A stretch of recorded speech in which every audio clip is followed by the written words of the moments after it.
Welcome back to another edition of the Disney Dish podcast with Jim Hill. It's me, Len Testa, and this is our show for the week of Schmurz Day, November 16th, 2020. On the show today, news and a new blockbuster survey from Disney about what new benefits they might offer to resort guests.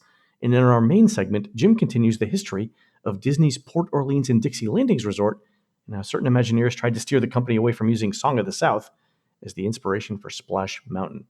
Let's get started by bringing in the man who says that hostage or not, sometimes it's just nice to be held. It's Mr. Jim Hill. Jim, how's it going? I'm fine, Len. You are, of course, familiar with the concept of Stockholm Syndrome. Yeah, exactly. Where you start to sympathize with your captors. Yes. Sadly, lately, I have come down with a case of stock car syndrome, which I feel this compulsion to sit in the back of any vehicle and have it turn left for 5 hours. Over and over and over again. I don't understand why it's comforting. It just is, okay? I've always wondered if there were other symptoms related to other Scandinavian capitals. Like, is there a Helsinki syndrome? Well, now we have a project. Okay. The listeners will tell us. Mm-hmm. Speaking of that, let's do a shout out to subscribers over at disneydish.bandcamp.com. Thanks to everyone who subscribes to our show on Bandcamp. We just recorded a walk around of the Magic Kingdom with Christmas music. And we're working on a new series on Epcot development ideas from the 1970s. Thanks to new subscribers Mike Breezy, Grubzilla, and Tron Allen 1, and longtime subscribers Morris G, Eric H, and Emily M. Jim, as interns in Epcot, these kids were the one who staffed the World Key video phone booths back in the 1980s, and they were so impressed with the technology that they went on to be early investors in the company we now know as Zoom. True story. Holy cow, you're right. That is kind of a predecessor to Zoom. 40 years later. Wow. We got it. I wish all of my Zoom conferences these days would end with a bowl of cheese soup. with a reservation for steaks in Canada? Yeah, jeez. Wouldn't that be fantastic? That would.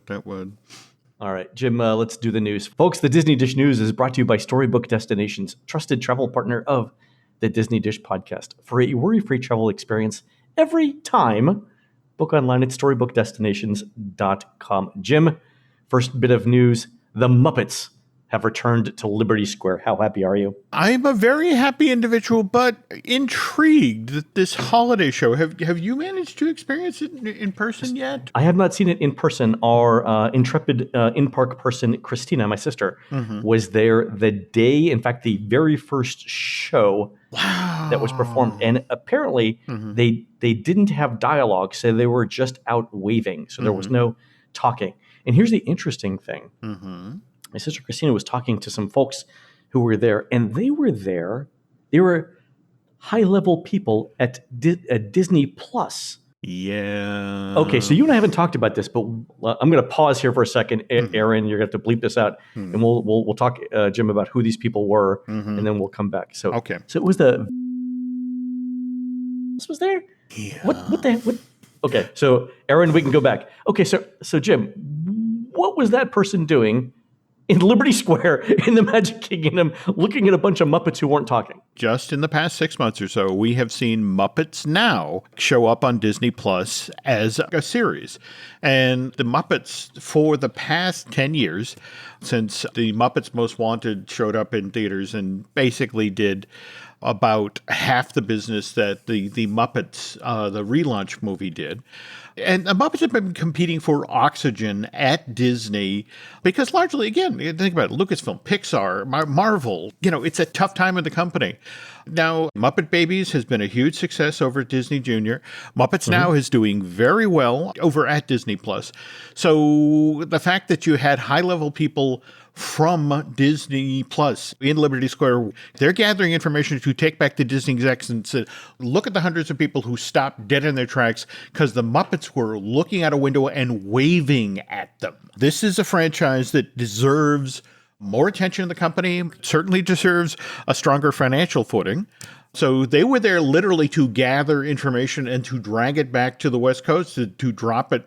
As I understand it, your sister should have seen a camera crew there that would basically take a picture of the Muppets and then whip the camera around and show the hundreds of people. And again, these are hundreds of people at a time when the Magic Kingdom is operating at low capacity. And the fact that this many people stopped dead in their tracks in the middle of their Disney World vacation to watch the Muppets wave out the window are, just like, look, these are characters that deserve money, more attention, fork it over. Yeah, it wasn't a show. They didn't talk, at least on the first day. It was just, let's bring the Muppets back. And some of the folks who were there from Disney Plus were there to ensure that the puppeteers were making the right movements for each individual. Because, each Muppet has its own idiosyncratic movements. Absolutely. Right. In fact, for the Great Moments in History show, they actually brought the Muppeteers who do the characters down to Florida to workshop with the crew to the effect of, this is the way that Kermit shrugs, this is the way that Piggy shows that she's haughty. Character integrity is everything. So it's great that they even had them there to do that. But this was a double-level activity. Look, make sure they're doing a good show, and more to the point, look at all the people who are stopping to look at the Muppets. Yeah. It was a pretty substantial crowd for the day that they debuted. Again, it was... on our 1 to 10 scale, it was, I think a 1 in the park. So relatively low, sort of midweek.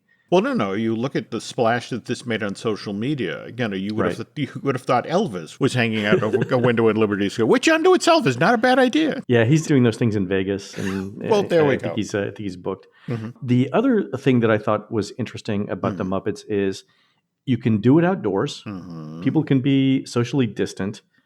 And it's another thing to do if you're looking to expand crowds in the parks, right? So one of the rumors that's going around is that Disney is trying to figure out how to do park hopping in 2021. So if you look at tickets that Disney's selling right now, you can buy a ticket in 2021, which, let's face it, 7 weeks away. You can buy a ticket with park hopping as of January 1st, 2021. So the question is, how does Disney do this with the park reservation system? So my understanding is that they're looking to set aside or add a certain number, let's say a few thousand park reservations per day, just for people who were in a previous park on the same day. And my sense is they're trying to figure out the programming for their park reservation system, which, by the way, is built on FastPass. On the FastPass platform, how to get the platform to do that. But that's the general idea. So it wouldn't come from existing park reservation inventory. This would be an additional inventory. And the idea is that, how like when you get a park reservation right now, there's a set of hours available for them, right? Yep. So this second batch, this second tranche of park reservations would be for, and I'm making up a time here, 4 p.m. to park close. And there'd be a certain number of them. The idea being that if you started off at Hollywood Studios at 10 a.m., by 4 p.m., many people have left, right? So the net number of people in the park, if you start adding in park hopping, would not exceed the original safe park capacity of 25% that Disney originally defined. That's the thing they're trying to work out right now. This is next year, right? So that this isn't a case of doing this in December when, in theory, the Christmas projection shows, that sort of thing, at the studios. I've heard nothing about increasing park capacity in 2021. I've checked with multiple sources who have access to that data in different ways. Nothing about... So they haven't gone above the 20... As far as I can tell, they've not gone above the 25% park capacity. No immediate plans to do it until we look... No immediate plans to do it. The next thing they're looking at is the return of park hopping. The fact that they're looking to sort of double back on FastPass.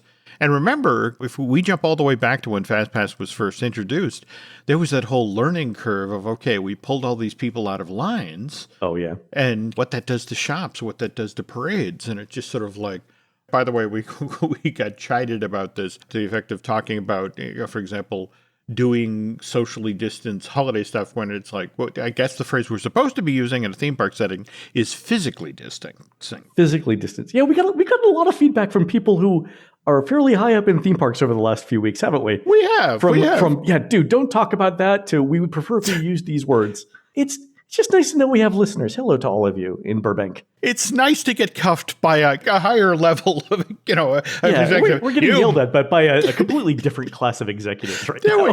There we go. Again, thanks for listening, folks. Yeah. It's really interesting the number of people who listen to the show, and you wonder if they listen or if they're somebody told him about it. But anyway, again, guys, thanks very much. Your suit looks lovely. Yeah. Another interesting thing we saw in the parks this week, Jim, there was a risk assessment company named FM Global all over the parks with handheld iPads earlier this week. I'm assuming they're a risk assessment company. I'm assuming they're trying to figure out how the parks are doing with respect to COVID and personal distancing and stuff like that. I mean, it's got to be the reason why they're in the parks. Did you hear the story just yesterday that broke about Lionsgate?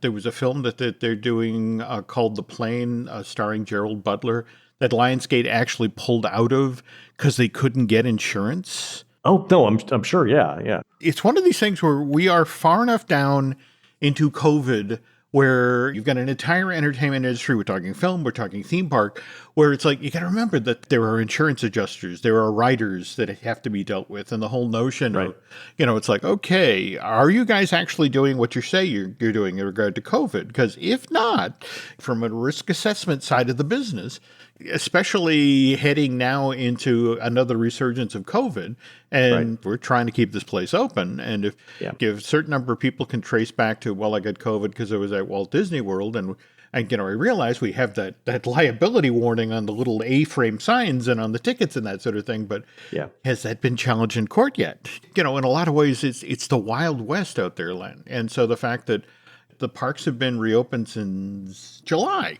and just now we're seeing the risk assessment people. Well, it could be that they're doing the risk assessment because, and I'm making this up, I don't know, but if your insurance policy renews in January. Oh, very interesting point. Very interesting point. You're like, hey, we've got to button things up. I know that when, for touring plans, when we update our errors and emissions insurance, we've got to go through an external audit of our security practices and so on. So I'm assuming that this is what this is. Like there's some sort of insurance policy that's coming up.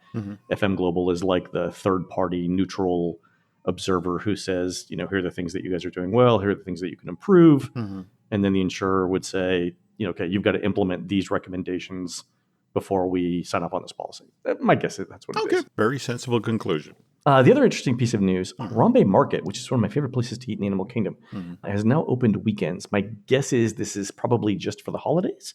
So it'll close in January once things slow down, but gives everybody another place to eat in the Animal Kingdom, which is also very, very good. Harambe Market is one of my favorite places to eat in Animal Kingdom. Not because of the food. Like I like Flame Tree Barbecue for food. But the seating area feels authentic. I mean, so does Flame Tree Barbecue, but for a different reason. But Harambe Market to me feels like it's got the right combination of spacing and shade and color and interesting nooks. Like that area that's over by where the Wildlife Express train goes right by you. Oh yeah, that's great. With the chicken wire, right? That's the thing that's between you and the train tracks. It just, to me, it feels, to your point, it feels authentic. I really like Harambe Market. Yeah. Oh, no, absolutely. The other thing I personally love about it is they have that sign that says, do not feed the baboon. And I always make a point of posing in front of it and looking sad.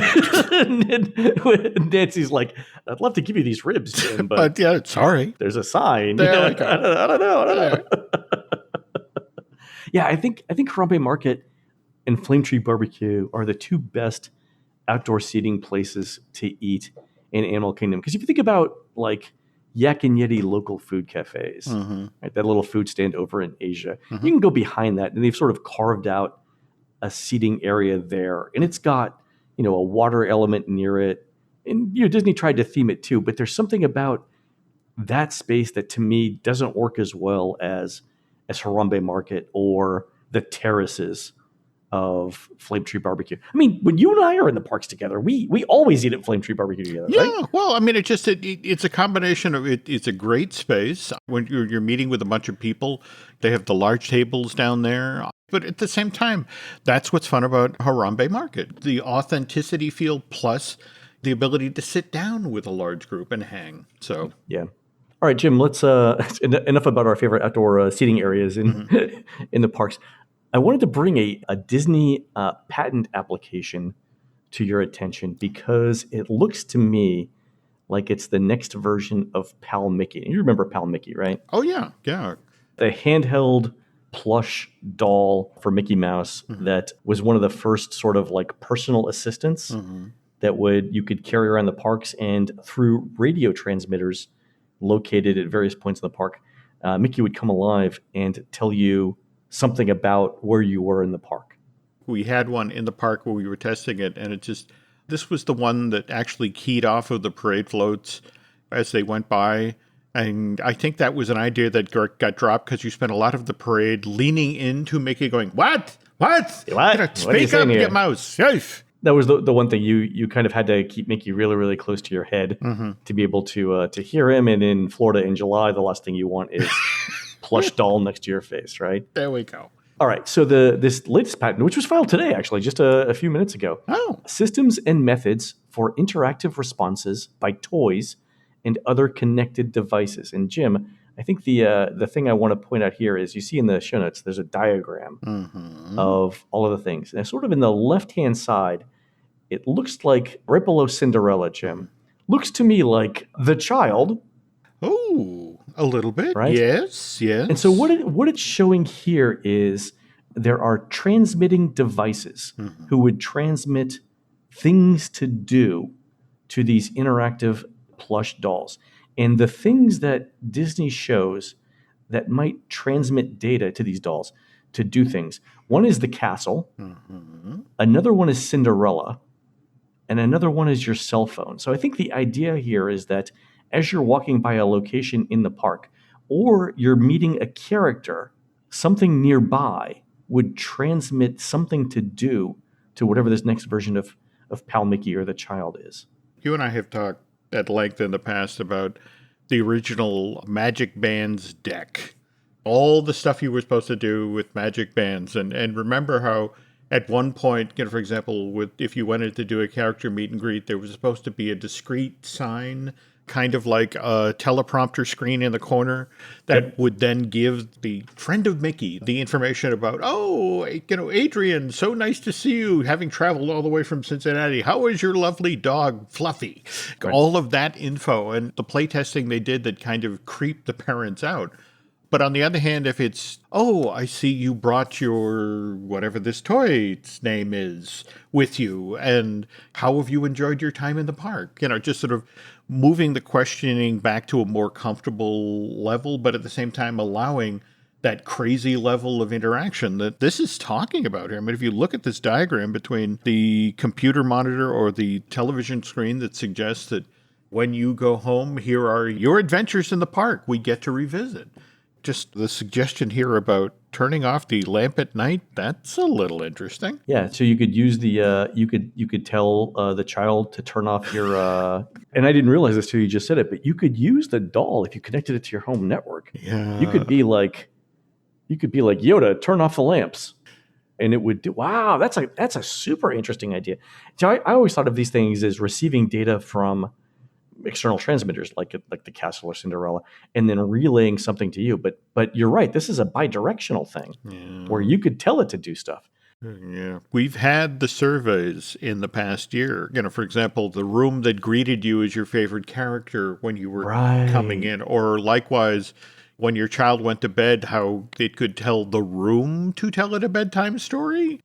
Okay. I think we're seeing some of these applications that Disney has walked out. Right. So it would be like an Alexa. Oh, that is interesting. So we're going to post these show notes over at jimhillmedia.com, right? That is the plan. Okay. So listeners, when you see these show notes, there are two things that I want you to try and figure out for us, because I have no idea what they are on this diagram. One is a picture of a refrigerator. No idea what that means, unless you want Yoda to order more groceries from you from Whole Foods. The other one is there are two things here that are either a dog or Wile E. Coyote. Like it's either I'm not sure what those are doing in here, but if someone wants to figure that out for us and let us know, that would be super fabulous. Perhaps the child is ordering more frog eggs. I'm just saying. I saw it. Yeah. There's a thing in there that the backlash on social media is that the child is now committing genocide. Yeah. I'm not sure that I got that out of that story, but I understand the point. I do. Same thing here. I think it's more of a throwback to the first season when they showed the child actually eating a frog, but I get what people are saying. I do. Jim, we talked about surveys just now, and there's a new one out that is super spectacular, and it's about potential new resort benefits that Disney wants your opinion on. This came from Scott, who sent it in. A couple of other people sent in the same one on the same day. And I want to go over the questions here to see what our listeners think of these. All right, so here's the setup text from the survey. Guests who stay in Walt Disney World Resort accommodations receive exclusive benefits. As Disney continues to look for ways to enhance the guest experience, we'd like you to review benefits or add-on offerings that are currently available or could potentially be available in the future exclusively to those staying in Walt Disney World Resort accommodations. Please make your considerations from the perspective of a visit when there are fewer health and safety concerns, such as when a COVID-19 vaccine is widely available and physical distancing and mask wearing protocols are no longer required. So Disney's saying 6 months from now, or a year from now, when the vaccine is widely available and things are quote more normal, what are you interested in? So the first question is, on a scale from 1 to 7, where 1 means not at all important and 7 means extremely important, please rate how important each of the following is when considering whether to stay in a Walt Disney World resort. So the first one is early access to dining and experience reservations. Receive first access to book dining reservations at Walt Disney World restaurants up to 7 days in advance of non-Disney hotel guests, plus early access to reservations for other premium bookable experience like Bibbidi Bobbidi Boutique, Savi's Workshop, hand-built lightsabers at the Walt Disney World Resort, and so on. So on a scale of 1 to 7, not at all important to extremely important, how important do you think that would be? So Disney resort guests already get, if they're staying at the resort, they already get a little bit of an advantage because like at the 60-day mark right now, if you're staying for 7 days, on your 60-day mark for your check-in date, you actually get the additional days for your visit. But this would be, I guess, a premium on top of that. So if it's 60 days for regular park guests, it would be 67 days. Would this then, within that group, then be tiered, to the effect of if I'm staying... But at Value Resort, it's 62 days. If I'm a moderate, it's 64 days. If I'm a deluxe, it's 68 days. That's what I'm saying. I'm a big fan of democracy, but at the same time, if you're paying to stay at the Flow... And that's interesting because if you look at Disney resort occupancy right now, the Value Resorts and the moderate resorts are pretty much at capacity. But you look at like the Grand Flow or the Contemporary, and they're not. So that could be one of the ways. Like if you're really interested in getting an Oga's Cantina reservation or Savi's or any other hard reservations to get, maybe you say, look, stay at the least expensive deluxe resort, which I think at this point is it Grand Flow? Contemporary probably. I think so. And they get access to that. That is interesting. All right, here's the next question. And this is a new idea that Disney has. I'd love to hear what our listeners say about this. On a scale from 1 to 7, where 1 means not at all important and 7 means extremely important, please rate how important this is when considering whether or not to stay in Walt Disney World Resort accommodations. Food delivery. Order food from your favorite Walt Disney World dining locations at any park or any resort hotel to be delivered directly to your resort room. And they give examples of churros, meals, etc. So if you could order food from anywhere in Walt Disney World and have it delivered to your resort, how important would that be for you? Jim, this is a 7 for me. Like I'm telling you right now, I'm all over this. But at the same time, the example they use... Churros. Yeah, not the most compelling. I don't think they travel well. I mean, just the fact you have to eat them like within 10 feet of the booth. Otherwise, they turn into a baton you could beat somebody with. But imagine you could order Ohana and have it delivered to Pop Century. Would it include the employee that walks around and brings you more food? Would you like a little more beef, sir? A little more chicken? Well, that's the thing. I don't know if we talked about this, but when I ate at Beer Garden, it was my sister and I, and there were 2 of us. They brought out a platter for 4. Like the standard serving size at Beer Garden now is party of 4. And by the looks of it, it was for like opera singer style German women. It was huge. I mean, Okay. it wouldn't even come close to you. So I went for Ohana, and I've ordered Ohana room service at the Poly before, and it was an astounding amount of food. I wonder if they would do the same thing. Yeah, but imagine you could do room service from anywhere in Walt Disney World to like Pop Century. Man, what would you order?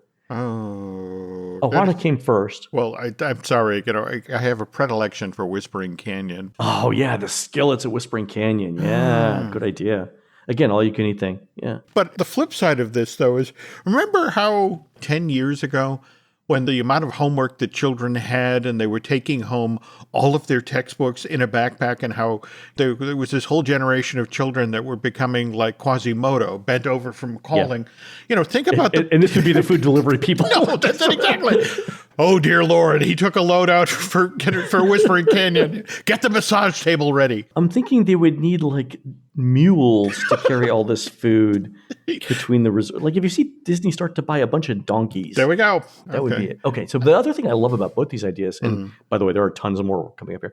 The thing I love about these is they're relatively low cost. Like for Disney to change the computer systems to give you early access to dining and experience reservations, that's not the most complicated thing in the world. Likewise, to hire cast members to do food delivery, they just laid off 28,000 people. They have 28,000 resumes, right? That they could pull in for this. And they've got those minivan cars. Minivans are discontinued right now. Jeez, you're right. But they could use those, right? They've got the infrastructure. And, I mean, I don't know if Lyft has a food delivery service, but, I mean, Uber Eats does it. So, that's not a... They could use the driver technology from Lyft to do food delivery too. They've got the pieces of the infrastructure. My goodness, no, it certainly would be an interesting reinvention of a lot of pre-existing assets. So. Right. It's like the Taco Bell menu. We've got cheese and meat and taco shells and tortillas. What 75 menu items can we make from this? There you go. All right. The next one is magic bands on a scale from 1 to 7, not at all important to extremely important. How important is it to be able to purchase, customize, and personalize magic bands with an exclusive resort guest discount? And this is interesting because, as we all know, as of January 1st, 2021, magic bands are no longer complimentary with your Walt Disney World stay. And part of this, I think, goes back to the show that we did where we talked about how Disney has this internal carbon tax for each part of its business. That's right. And I think they're realizing the large number of magic bands that they were shipping out and manufacturing to people who are like, I've already got one, like, and I'm not gonna use a gray one when I've got this super customized rainbow one, which is what I have, right? So magic bands, it's interesting to me that they're adding on this question when they know they're discontinuing it in 8 weeks. Yeah, I get the sense that they're kicking the tires of a possible revenue stream that I think stream is not the word. Maybe trickle. But it's like, okay, sure, let's see if somebody would bite on this. It's worth a survey question, right? Survey questions don't cost much. The other thing that I find interesting is that Disney's moving away from magic bands to using your cell phone. Yeah. So why would you need the magic band? I do think for most things in the park, a magic band is more convenient than the app. All right, folks, we're going to take a quick pause here for a commercial break. When we come back, more of this survey. This podcast is brought to you by Carvana. Carvana lets you buy your next car on your terms. Explore a massive inventory online, filter for what matters, and find your perfect match. Then choose delivery to your home or pick it up at one of Carvana's iconic car vending machines. Every car also comes with a 7-day money-back guarantee, so you can make sure it's the right fit. Buy your car on Carvana. Delivery or pickup fees may apply. Limitations and exclusions may apply. See our 7-day return policy at Carvana.com. Carvana. Breathe deep. Imagine your legs more limber in Duluth Trading Double Flex Denim. Envision euphorically squatting for that can of suds, bending for your toolbox in a state of bliss, lunging for your laser level on a whole new level. Relax and allow the flex to fill you with ability. Find your inner flex in Double Flex Denim only at Duluth Trading. This episode is brought to you by LinkedIn. Psst. Healthcare pros, word's out, and it's too good to keep quiet. Look, LinkedIn is revolutionizing job hunting, making it possible to search by specialty, shift preference, and salary. Endless scrolling is out. Whether it's a mental health therapist or dental hygienist, finding the perfect role is faster and easier than ever. Head to linkedin.com/healthcare and start your search today.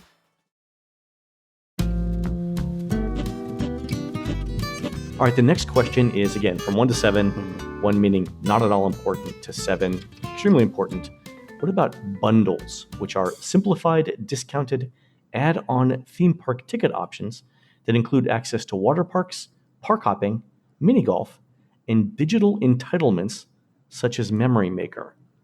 So these are known as packages right now, right? Mm-hmm. Huh. I noticed the first word there they use simplified because it is Simplified. Yeah. I was having this conversation with someone yesterday. So we, at Touring Plans, we share data and ideas with a number of universities around the country, right? People who want to use Disney as examples in like math or, the humanities or whatever. So we give them data and we talk to them about, interesting research projects or ideas. And anyway, one of them yesterday was, and I won't name the university, but a major university in the Northeast. And we were talking about the complexity of Disney's ticketing system. Yeah. Like all the different loopholes that you could use to save a few dollars on the tickets that you buy. Like, for example, the one I gave was, let's say your trip is beginning on a Thursday and ending on a Sunday. So you need 4 days of theme park admission. If it's cheaper for you to start your 7-day ticket, because a 4-day ticket is good for a week, it's any 4 days within 7 days. If it's cheaper for you to buy it on a Tuesday, but then use it first on a Thursday, that's one way to save money. And we, of course, have a least expensive ticket calculator on the website that does that. We were talking about that as an example of the complexity of making decisions for Disney tickets. And I think this is one of those things. Yeah, that's the thing. You're doing the Lord's work there, Len, because it kind of makes me crazy when you use the word like simple. Disney simple. Oh, no. It's just gotten so between the, 120 days out for dining and, it's 60 now. Yeah. 60 was 180. Yeah. I mean, there's just a lot of stuff. Yeah. Simplified is a scale. It's a spectrum. Yeah.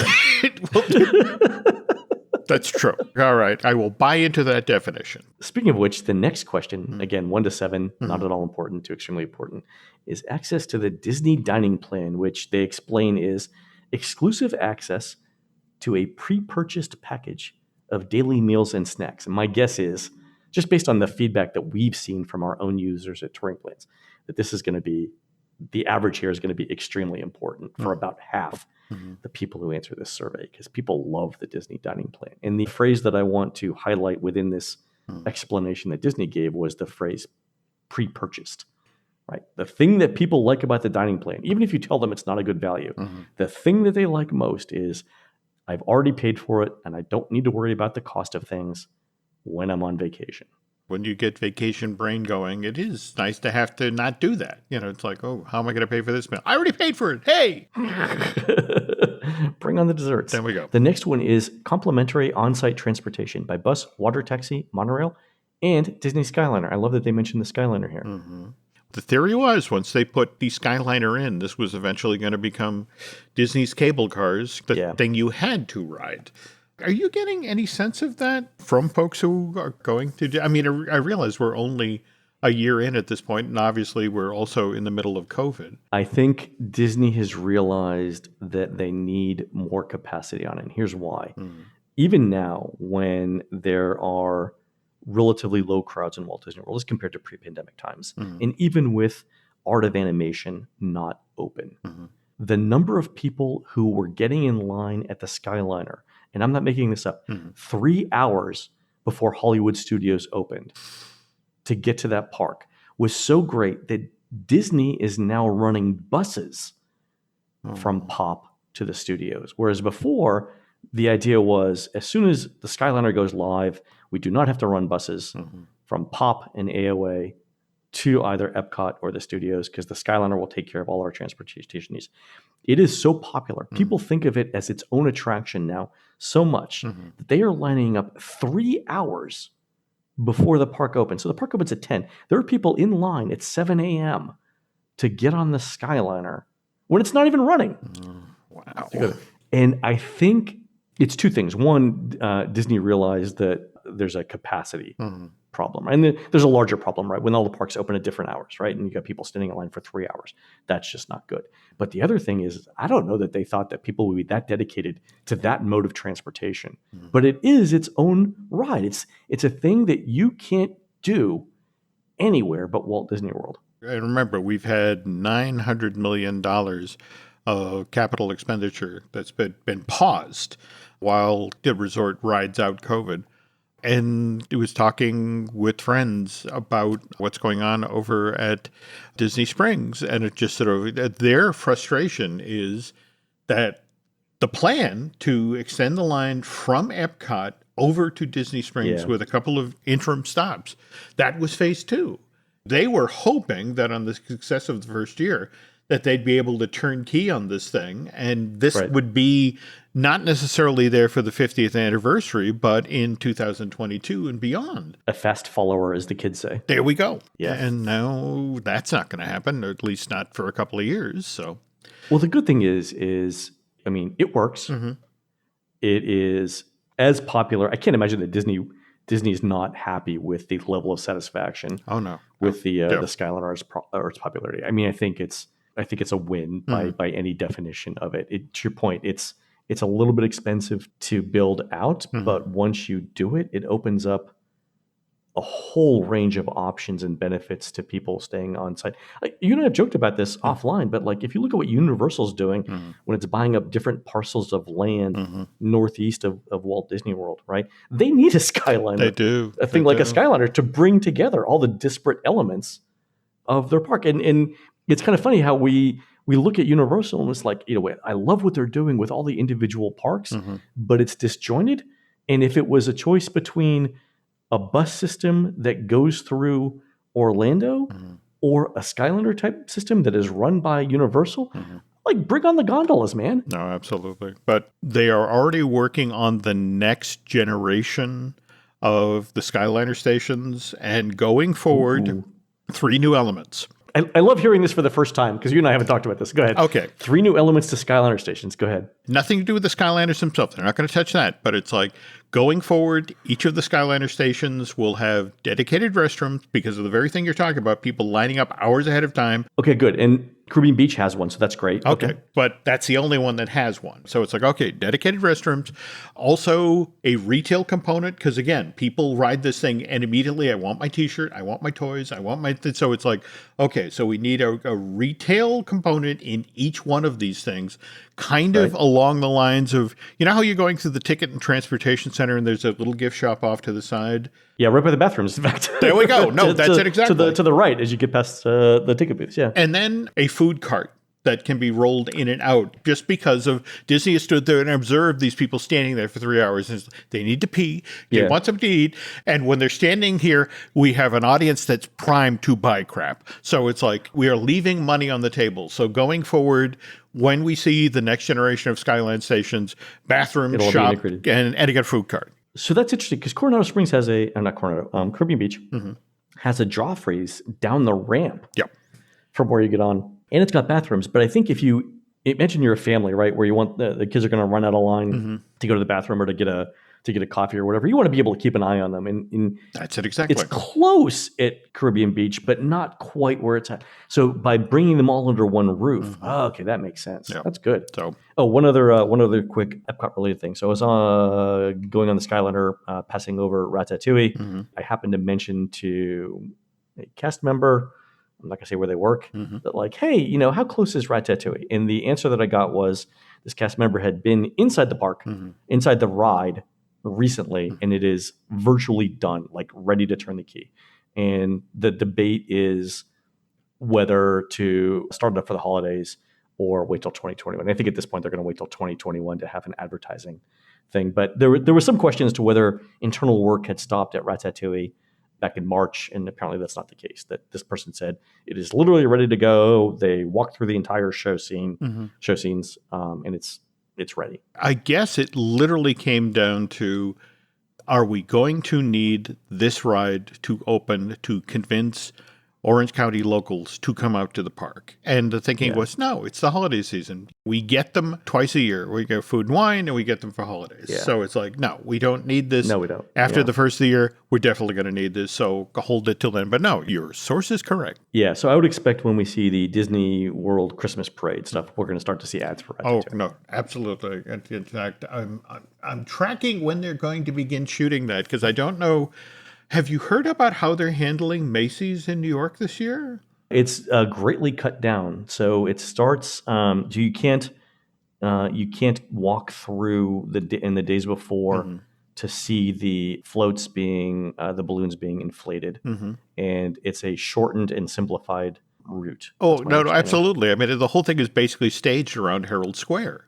And the one time the balloon comes through is when it's been inflated, and they shoot it, and then it goes around the corner and they deflate it. Yeah, it's different this year. Yeah, and anticipate a very similar template for the Walt Disney World Christmas at Walt Disney World. There's not going to be a pen of guests being held on Main Street during shooting. That's just not going to happen. No. Next question was Disney's Magical Express, complimentary bus transportation to and from the Orlando International Airport. So on this, I would like to have seen the survey question talk about luggage handling, because Magical Express still works right now, but they're not delivering your luggage to your room, and they're not picking up your luggage from your room and delivering it. So I would like to have seen a little bit of a clarification on this question around Magical Express, because it's not working the way it was pre-pandemic. And so the answers that you're getting here, I think, don't convey the true value of Magical Express to the resort experience. Like if your bags just magically, if one day your bags are in Topeka and the next day your bags are magically with you at Old Key West, that's kind of a miracle. That's kind of amazing. No, it was. And they're not doing that now. Yeah. But there was some talk, and I guess they did a little focus grouping on, well, what if, as you were queuing up for Magical Express, we showed you what we did with your luggage? Like a behind the scenes, like a factory tour? Yeah, to the effect of, here we are wrapping your luggage in safety plastic. Here we notice that we are wearing gloves while we do this. Here's footage of the... Oh, got it. All of the steps that are taken to get your bag safely to your room and all the precautions we put in place. And it was one of the things where it's like, that may concern people more than it reassure them. Yeah. And even if they showed that, right, I think the big question or the big concern for people would be, my luggage is in the insides of an airplane rubbing against the luggage of God knows who else. There you go. So, and that has nothing to do with Disney. So, all right. The next one, Jim, is, and this is new, and it's about connected experiences. And Disney describes this as access to exclusive virtual content that allows you to interact with our parks, lands, and attractions like never before. These experiences include exclusive park-wide quests, allowing you to earn exclusive achievements through virtual interactions featuring your favorite Disney characters, as well as a digital in-room concierge that provides self-service capabilities for anything you might want or need in the resorts or theme parks.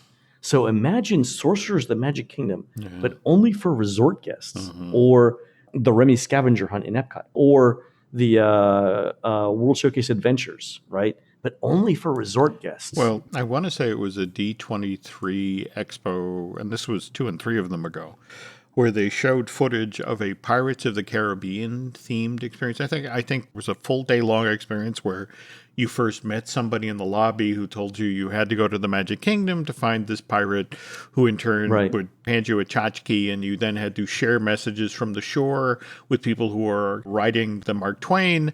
And it actually ended with a boat ride over to Fort Wilderness, where you watched a sword fight on the beach, and then one pirate was vanquished. I mean, it was a full day long thing, and that survives in a mutated form for guests who were staying at Star Wars Interstellar Galactic Star Cruiser.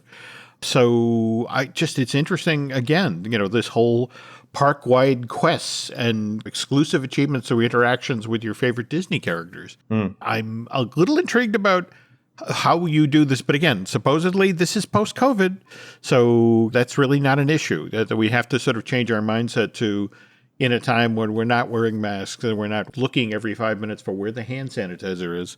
All right. So, Jim, the next set of questions here is all new stuff as well. So this one is, again, from 1, not important, to 7, extremely important. Resort nighttime show elements. Disney stories come to life in magical ways through immersive art displays and projections on exterior resort facades, within lobbies, and on waterways, featuring special effects, lighting, soaring music, and fountains. Jim, this is a 7 to me right now. Yeah. So resort night. So the beautiful thing about this is, number 1, they've got the technology to do it. But number 2, it disperses crowds back to your resort. So it's not everybody standing on Main Street looking. This is huge. It is. It is. It's just, I don't know if you've managed to get to see the new projection show at the parks and the Magic Kingdom, what they're doing to the castle with the holiday sweaters and that sort of thing. The sweaters are fantastic. Okay. But remember, that comes at a cost.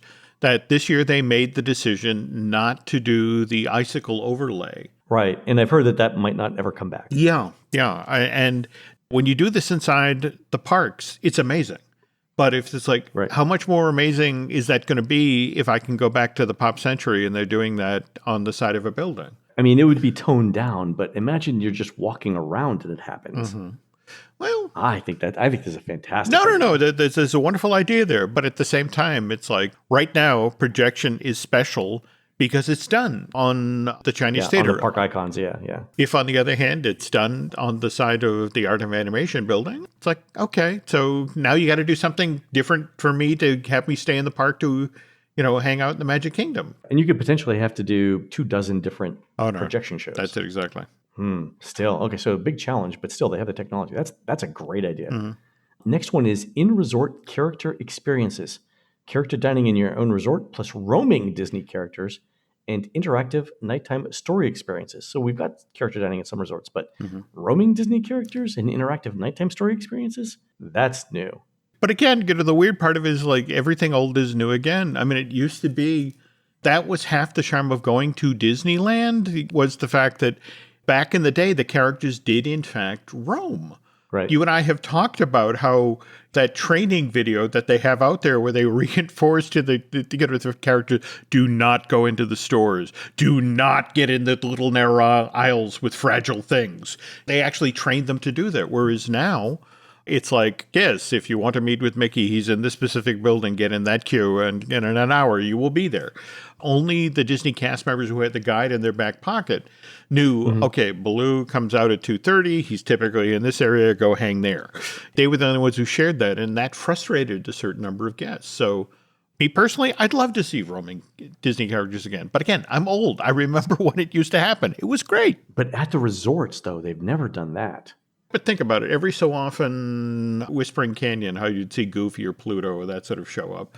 But again, if you're going to monetize character dining, then it's like, well, if you want to see the characters while you're at your resort, you will sign up for this dinner, you'll pay this certain amount, and they will be there waiting for you. I think one of the reasons why I like the Disney characters at the resorts is, imagine you're arriving in Walt Disney World like at noon, or you're leaving at like 2 p.m., right? So you've got this day at your resort where you're not sure you want to spend the money to get into a park for that half a day, right? So typically you stay at the resort, you unpack, maybe you lounge by the pool, but this is another thing that would be a benefit to people staying at those resorts. I'm sold. It'll be interesting to see how they do this. The next one is, speaking of logistics, in-park exclusive lounges. Exclusive lounges where resort guests can relax and take a break from their day without leaving the theme park. I don't know that they have enough space for that. Yeah, and remember when they tried this out in Tomorrowland with the tents? With the tents? Oh, Jesus. Yeah, so it doesn't say here that it would be free. So if this would be let's put it this way. If it was free, if it was a benefit for staying at a Walt Disney World property, I don't know that they have the space in any park to do this, because you're thinking, you think about when the resorts are all full, you're talking about 100,000 people or more. and let's say 40,000 of them are going to the Magic Kingdom or 30,000 are going to the Magic Kingdom. How many people can fit in this lounge? 500? You're either going to end up with a wait list or saying no to most people. Unless it's a for-pay thing. But if it's a for-pay thing, Disney already has exclusive for-pay lounges in the parks. And I'm not going to mention the program that is that, but that would be a conflict. It would. Fair enough. Okay. Next one is, and this is new as well, extra magic hours at select Disney Springs shopping locations. Exclusive access 1 hour early at World of Disney and select merchandise locations before regular operating hours. Again, this is an idea that doesn't cost them much money, but it's a benefit. It is. It is. That's an interesting idea. But again, if you talk to the people in ops, you're going to have us open an hour early. That means we need us to either finish restock, or the guests who are coming in need to understand that, while they're getting their exclusive shopping benefit, that there may be people with carts still loading things on shelves, and you may not have the full selection because we haven't done the restock. Right. Not saying that is not a bad idea, and certainly, and there are people who love being behind the scenes like that, who love, I got in early and I got to see them do this and I got to shop. Yeah. So it could be a win-win, but on the other hand, there are certain operational challenges here. The next one is early access to Disney FastPass Plus planning. Receive first access to book Disney FastPass Plus reservations up to 30 days in advance of non-Disney hotel guests. So that was how it worked prior to the pandemic, right? And there are a couple of reasons why I think this question is interesting. One is it still shows that FastPass is top of mind for Disney in terms of it thinking it's a perk for Disney Resort guests. No, you're right. But walking this out in a survey, and it's just sort of like, okay, they're supposed to have forgotten this? Is that how that works? Or I think they're trying to remind guests that FastPass exists. I mean, the fact that it's in the survey means it's not going away, right? I feel good about that. I think this is just Disney trying to say how much of a driver is FastPass Plus planning to booking. Like if you're on the fence about whether to stay at a Disney resort or use your Marriott points for free. Got it. Right. Certainly. How much? And speaking of this, so I was talking with someone recently about paid FastPass, like at Disneyland Paris, right? So Disneyland Paris, you can buy a la carte fast passes for certain rides for various amounts of money, right? In sort of like a packages or individually. And one of the concerns that this person had that I have never thought about before in Disneyland Paris, apparently, as they rolled out paid fast pass, it affected the number of VIP tours that were booked. Oh. And here's why, right? So I was looking at just pricing out VIP tours for Walt Disney World for coming up, the coming season. And do you know what an hour of a VIP tour costs now, Jim? It's $200? Oh, Jim. Yeah. Jim, you are adorable. Okay. Don't ever lose that childlike innocence. I'm sorry. Like using my dated information here hurt me, Len. How much is it costing now?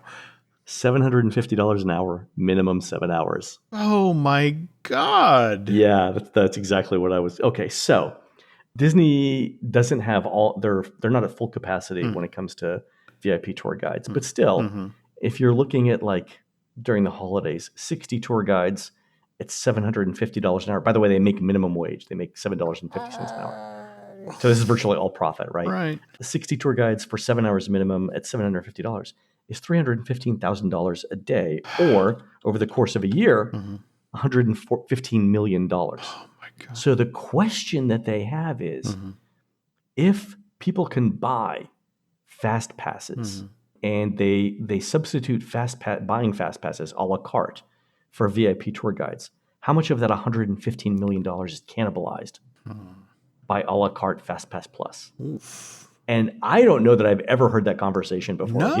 No. Yeah. Super interesting. Yeah, because think about it. Like if there's, if you only need, truly need VIP access for like Seven Dwarfs Mine Train, Space Mountain, Splash Mountain, Big Thunder Mountain in the Magic Kingdom, and you could, you're willing to wait in the 15 or 20 minute lines for everything else to save, $5,000. Do you pay the $5,250 plus gratuity for this? Or do you say, okay, I'm going to spend $300 on FastPass Plus tickets, right? Each one of them is $25, and I'm going to buy 4 sets of them for my family of 4, or $400, whatever. That is something I've not heard before. No, absolutely. Well, more to the point, if you think about how the various managers and departments within Disney are so fiercely protective of their own little duchies, the notion that whoever it is in charge of the VIP access and that $750 an hour gold mine, the notion that the VP who's getting $115 million in revenue right now is looking at that and saying, because their goals go up every year by 5% or 10%. Of course. They're looking at that and saying, what? That's a conversation that ends in the parking lot with somebody holding a tire iron. Exactly. That's what I'm thinking. It's like, stay away from my sweet revenue stream. It's like, oh my God. Well, that tells us too, right, that if Disney's really making, it doesn't have to be $150 million, but let's say they're making, $80 million a year in VIP tours, right?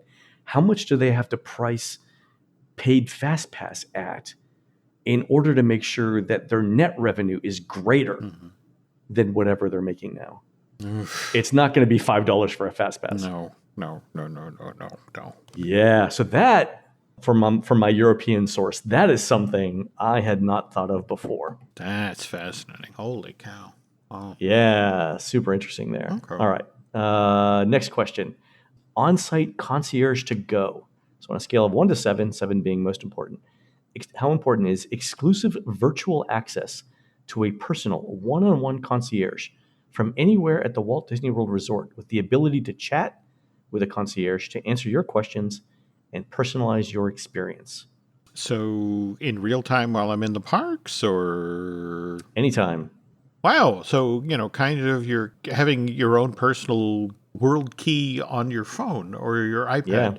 I would love that at a moment where, for example, the attraction you're in line for has gone down or the parade has been canceled due to rain or that sort of thing, where somebody could immediately step in and it's like, okay, these are your entertainment options and I can move around your other fast passes and yada, yada. Yeah. Yeah. I don't know if I'm not in crisis mode, I'm going to need that, but that still is a very intriguing idea. Well, here's where I see this come in handy, and it's related to the next question. Imagine you're at the studios at 2:00 and you've got plans at Epcot for dinner. But at 2:00, you get a boarding group for Rise of the Resistance. Oh. Now your plans have changed. Do you spend the 5 or 10 minutes on your phone, trying to, cancel your dining reservation or reschedule it for another day or whatever? Or do you just go to this concierge and say, hey, I'm at Chef's de France at 7:00 tonight. I can't make that because I got a boarding group. We're going to go to Epcot tomorrow. Can you just move the reservation to something close? And then go on your way and say, text me with a decision. Okay. That's useful. That is. But is that useful for an entire vacation, or it's more to plans have changed? But I guess, again, it's a Disney World vacation. Plans will change. Or it's something like, let's say for a guest who didn't plan out their entire trip ahead of time. Hey, I just walked by this restaurant, Le Cellier in Canada, and it was completely full. Is there another day where it's available? And I've got 5 days during my trip, and I'm willing to come back to Epcot on any of the 5 days. That's very difficult to do right now with the Disney reservation system because it only does a day and a meal time at a time, right? You've got to say dinner on the 14th, dinner on the 15th, dinner on the 16th, dinner on the, right? And that's tedious. But you could just give that to somebody and say, just tell me what's available and I'll work my plans around. It sounds like it would be interesting to staff, but not saying no. Yeah. I love this in theory. I would also be intrigued to see how it would actually work in real life. And I think that would probably be available only at the higher end resorts. Okay. And the other one, the last question here is virtual queue access from your resort. Some Disney attractions require entry via virtual queue, which can only be joined from inside the park. Resort guests would have special access to join the virtual queue from the comfort of their resort room. Once joining the virtual queue, your party will receive a boarding time to ride select attractions, giving you the ability to enjoy your theme park visit at your own time and pace. It's kind of interesting to roll out this question as we're seeing the new Rise of the Resistance virtual queue that allows you to be outside of the park. Right. I wonder if They're getting people's interest in theory and then applying that knowledge to the practical experience they're having right now. Yeah, so I think that's that would definitely be a benefit to a lot of people, especially as Disney opens new rides. And I'm not entirely sure that they're going to roll out that boarding group idea. I mean, they could. The reason why it's on Rise is it's still not 100% reliable, right? Yep. Otherwise, they would use FastPass if it was available. As they roll out other new rides, like let's say Guardians of the Galaxy or Cosmic Rewind or Tron, if maybe the first couple months for that, they run boarding groups on that just to work out the test and adjust phase. So I could see it sticking around for select rides, but eventually over time, those rides should become stable enough with a predictable enough capacity where something like FastPass could work again. By the way, Jim, this week or over the last week or so, you noticed that Rise has put up plexiglass dividers between rows in each ride vehicle. So capacity's gone up, and they've had a really good couple of operational days. That's great. With it too. Great so news. That'll Now you still can't sit in the same row as people not in your group. So ride capacity is still slightly lower than it was pre-opening or pre-pandemic, but it's better. Cross our fingers for Pfizer. They're talking fall of next year. So should be available beginning of second quarter. So April 1 is what I heard. Okay. The issue is that they can only make 50 million doses a year in current capacity. Those will probably go to the at-risk groups and healthcare workers. The good news is that like Sanofi, I think the one that they're working on is similar, and Sanofi has as much production capacity as every other company combined, like 1 billion. Wow. Okay. Doses. So assuming we get something that works, there is industrial capacity to get it done. So again, things are getting better. Okay. So the last set of questions here, Jim, is if you answered that you were super interested in one of these things, they drill down on different combinations of those things to ask what would be important. So for example, Scott said that exclusive theme park access was really important to him. And so the follow-up question was, thinking about exclusive theme park access, here are some options for that access, and we want you to tell us which ones are most important, starting with number 1 being the most important. So if there's 4 options, you rank the first one, and you rate the least important one to you, number 4.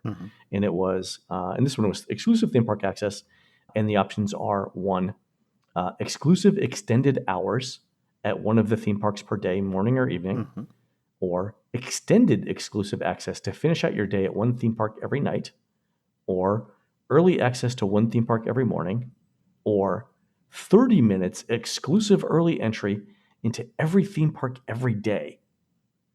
So the first 3 options are essentially variations, or the current Extra Magic Hour program, right? So the first one, exclusive extended hours at one of the theme parks per day, morning or evening. That's Extra Magic Hours as we know it, right? The second option, extended exclusive access to finish out your day at one theme park every night, is basically Extra Magic Hour evenings only. And there's a similar option for mornings. But then the fourth option, which we've never seen before, is 30 minutes in every theme park every day. We've seen something similar to this, like, for example, when people have dining at Cinderella's Royal Table, the breakfast or that sort of thing. I mean, literally, they'll hold the group, but okay, you have reservations, you can go to the restaurant only. But yeah, it's going to be interesting to see how they would do something at the Magic Kingdom with, okay, you are the rope drop people and you are the special people who get to wander. Well, they could do it. Okay. So Scott answered that his top option was exclusive access to finish out your day at one theme park, and they asked him why. And his answer was he doesn't like waking up super early on vacation for Extra Magic Hours. He said he has great memories of Extra Magic evenings at Epcot, but I can't remember most mornings because I'm sleepy. Which, Scott, you and everyone else, man. You and everyone else. There you go. So the other follow-up question was on the specific resort nighttime show elements. So they gave Scott 4 specific examples of these show elements and asked him to rate them 1 to 4, 1 being the highest. And the first one was resort nighttime exterior projections, like Kiss Goodnight at resorts that bring the resort's art style, coupled with Disney stories, to life on the exterior facade through projections that feature special effects, lighting, and music. The other option is atrium transformation, transforming resort lobbies into a magical display that brings the individual resort's story to life through lights, color, music, and projections. These all sound good. The third one is nighttime spectacular on the water. Guests have the ability to watch Disney stories come to life on resort waterways through lights, parades, water fountains that spray water as the backdrop for color, and characters timed to music to transport guests into the world of imagination. And then 4, step inside the Art of Disney resort style.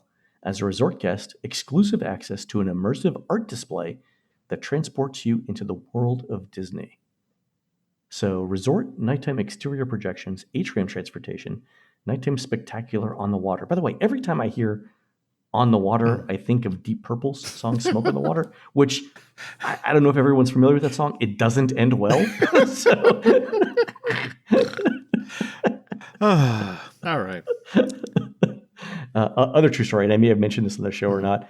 I was actually in Montreux, Switzerland, on the Lake Geneva shoreline, where the song events actually happened. So I was there with on a train one time with my mom going to Milan, but I basically sang the entire song to her as we were going through past the Lake Geneva shoreline. I think the Swiss people thought I was insane, but okay. Somewhere the spirit of John Lord was appreciating what I was doing. All right, so Scott picked atrium transformation as his top option. They asked him why. So he says they sound amazing, and atrium transformation seems like it would be the most weatherproof. There we go. So look at Scott thinking ahead, man. Sounds like somebody who's been to Central Florida before. Scott, good observation there. I hadn't even thought of that. And then the least attractive option to Scott was the step inside the Art of Disney resort style. And they asked him why, and he says, it would be hard to convince my kids to go do anything. I'd definitely dish them to go see it. So, okay, I understand that as well.